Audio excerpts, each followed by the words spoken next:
Hi, Principal Matters listeners. This is Will Parker, host of Principal Matters, back with my co-host, Dr. Jen Schwanke.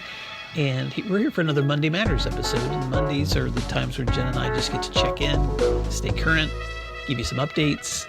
Hey, Jen, we didn't talk about this before we started recording, but we got to do a writer's retreat. I don't know when you're going to share a little bit of the magic that you got to experience, but what can you tell us? Oh, it was such a wonderful experience. I've never done anything like that. And it was 100% for me. It felt very selfish at the time, but coming back, I think it was, time to write, time to think, time to hike, time to meet new incredible people, time to be creative, to, feed the inner artist. It was astounding. It really was. Oh my gosh, that makes me so happy. And I had not talked to you about this, so I was so excited because I knew you were. Yep. We had messaged when you were leaving, and I had seen some of your posts. But that just makes my writer's heart just like sing. I'm just like I can't stand it. I just want to go out right now, stop recording, get my journal, head to the woods or the lake. Right. No, that's wonderful. But you know what's so cool about being that intentional is, and you said this at the beginning, it seems selfish, but we spend a lot of our time pouring into others. And what's so cool about when you take some time to pour into you have more to pour into others. That's right. And it just happens that way. That's exactly right. It's so true. And so that is actually we didn't talk about this, so you can't possibly have deliberately tried to tee up today's conversation, but we want to talk about happiness and responsibility and how those two might intersect. So this question came up really months ago. We've had it in our notes for so long that I just pulled it back up today and said, let's have this conversation, Jen. Whose happiness are you responsible for? Because there's a couple of, actually 3 different things that you and I have been looking at together. One is an article by Elizabeth Dampf on that topic in ASCD's.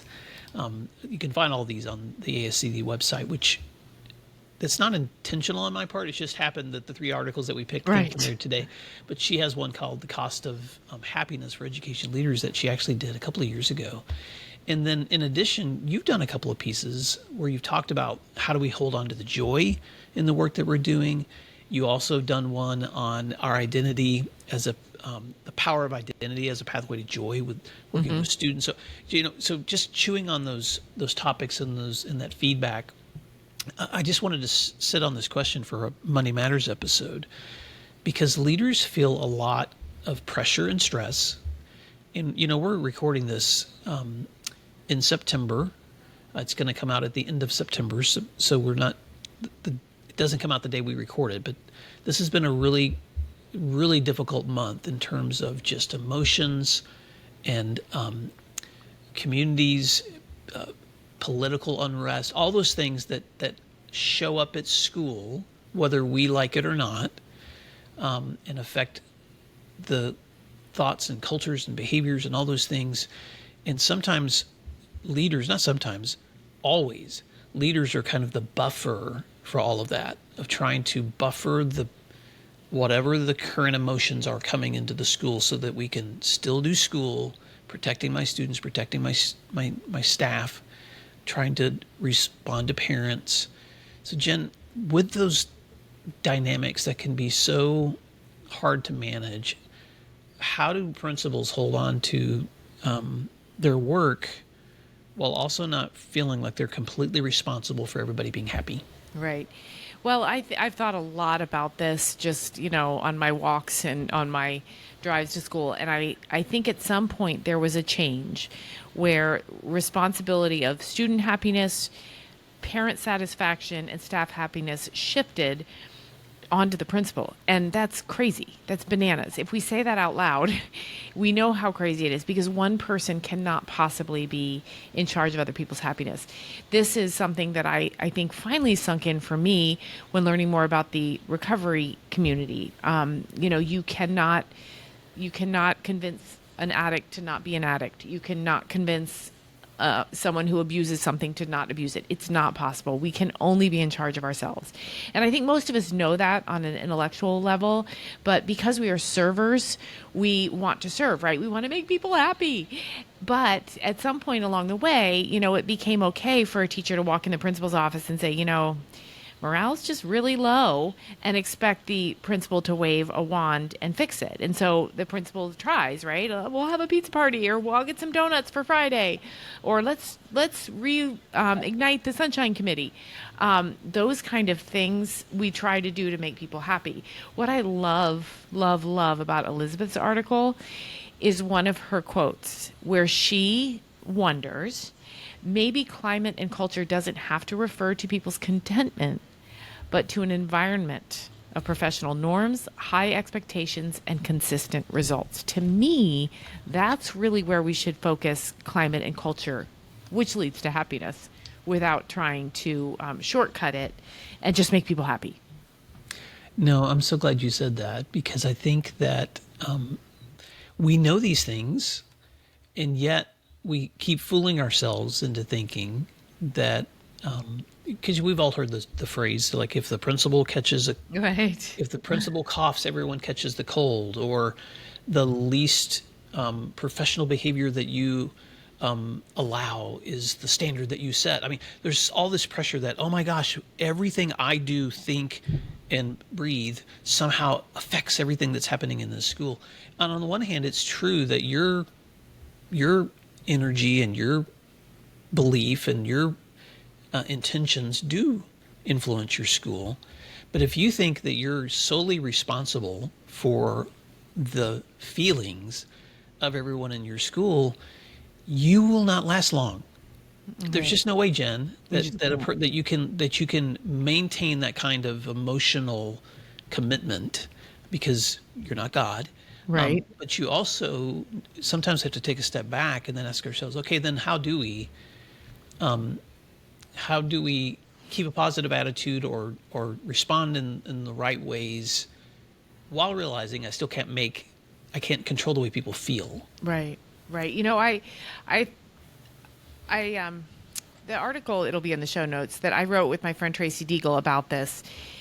And it was about, can there still be joy in teaching? Can there still be joy in education? And to me, I'll tell you what does work for me, both for my mindset, and I think it influences others. And that is, we can acknowledge the work is hard, but then we can take it one step further and say, this is hard, but it's also joyful. Or, wow, that's a hard problem to solve, but man, I love a good puzzle. Let's dig in. Mm-hmm. To try and use our language and the ways we talk about the hard, the way we talk about what feels like insurmountable problems. Is it with despair language, or is it with problem-solving language? And to me, that problem-solving language is just a hop, skip, and a jump to feeling triumphant when we do, in fact, solve a problem, or when we do, in fact, find a shred of joy in a hard problem. So I think it's worthwhile to look at our own, if we are in despair and we haven't found the joy and we're looking to blame somebody else, I think language is one place to start. No, I think it's more powerful than we realize. Mm-hmm. And so it's, and a lot of, for me, language always comes back to Carol Dweck's work on growth mindset and how it affects the way students learn by how we phrase things for them. But it affects how we approach our work too. And in your article, you actually say, how do we reframe this to have to versus get to? Right. Just that little phrase right there can make an enormous difference. Right. Something else? Go ahead if you want to respond to that. No, I was also just going to say, too, let's remember what joy is, or what happiness is. Mm-hmm. It doesn't tend to be a resting state. It tends to be a precise moment in time where we feel an emotion that feels really good, right? And so it's kind of a now thing. It's a personal thing. And mm-hmm. what's joyful to one person in that moment, therefore, is not going to be what's joyful to another person in that moment. Mm-hmm. So it's a very intimate and precise moment with oneself.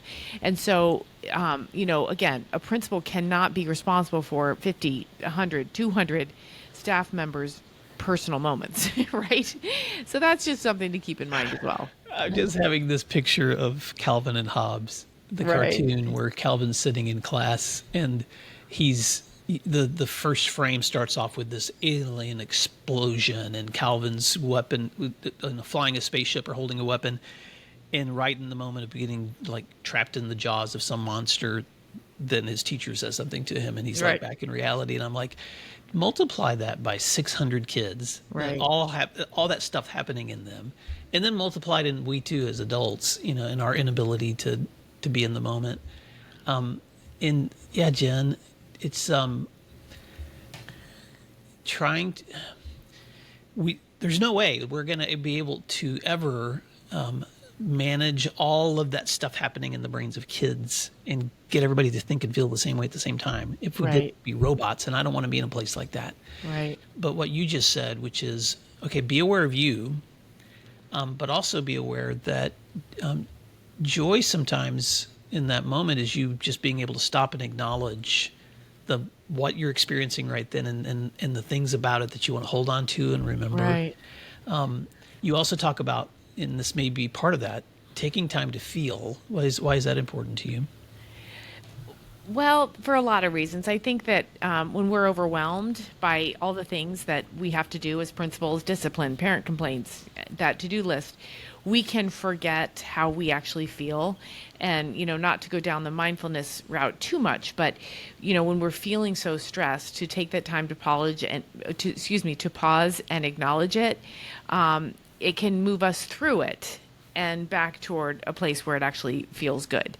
And so, I've often said to be an educator is to live in emotion all the time, to be surrounded by all these other emotions. And we want emotional regulation from everyone else, but it doesn't necessarily happen like that. So, back to our original question, which is other people's joy and happiness, we can't take all of that on. We can do our best. We can, to Elizabeth's point, create the systems, the environment, the expectations, the norms that set people up to be pretty darned happy with their work.